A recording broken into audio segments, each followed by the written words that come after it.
CMO office निर्देश हिसाब से 5 के अधिक बीके पांडियन सार आगमन कर खम्बेश्वर मंदिर परिदर्शन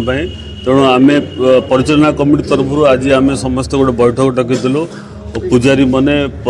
यात्रा परिचालना कमिटी सभापति तंकर मेंबर एवं आमर थाना तरफ तहसिल एनएसी कार्यालय एवं आमर पूजक मैंने ग्रामवासी समस्त एकत्रित होलु जे बीके पांडियन सार परिदर्शन के शांति शृंखला एवं मंदिर जहाँ जहाँ अभाव अच्छी ताकि पूर्ण हम से आम आज बैठक बसलु बैठक में सर्वस्व निष्पत्ति है जे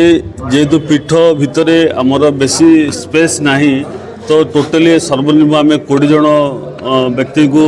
आम आई कार्ड देकरी स्वतंत्र अतिथि रूपे से रे ता सहित प्रशासन पांडियन सार सहित प्रशासन अधिकारी माने प्रवेश करेंगे अन्य मानक जेहेतु गहली भिड़ देखी मंदिर भिड़ माने गर्भ भितर मना कराई तो से हिसाब से आमर पूजक मैंने वयोज्येष्ठ 5 जन रे बारिक जन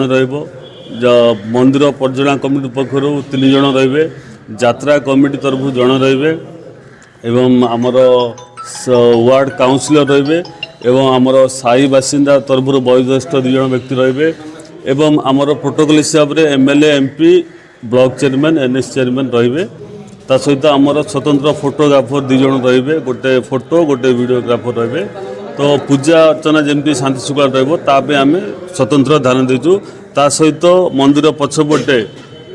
माँ को उद्देश्य किसी अभिभाषण रखापे अनुरोध करुँ बीके पांडियन सार को से विषय कहवाई आम गोटे 500 सीट पकईचु आउ सार गोटे 5 मिनट अभिभाषण रखे देवी द्वारा आमर अनुदान राशि 1 कोटी 8 लाख टंका आसी तार भी टेंडर माध्यम को प्रेरण गलानी एवं आउ किसी आवश्यकता जेहेतु आमर दक्षिण ओडिशार सर्व पुरातन मंदिर 1647 मसीहार मंदिर तो से हिसाब से आम मंदिर आहरी के उन्नति हम जेहेतु श्रद्धालु ओडिशा बाहर मुंडन करने माँ आसती तेणु मंदिर जेहेतु ये कम जगह से सुविधा भक्त मानक आम जहाँ जहाँ अच्छी आम माननीय बीके पांडियन सार को आम लिखित भाव में जनाऊँ।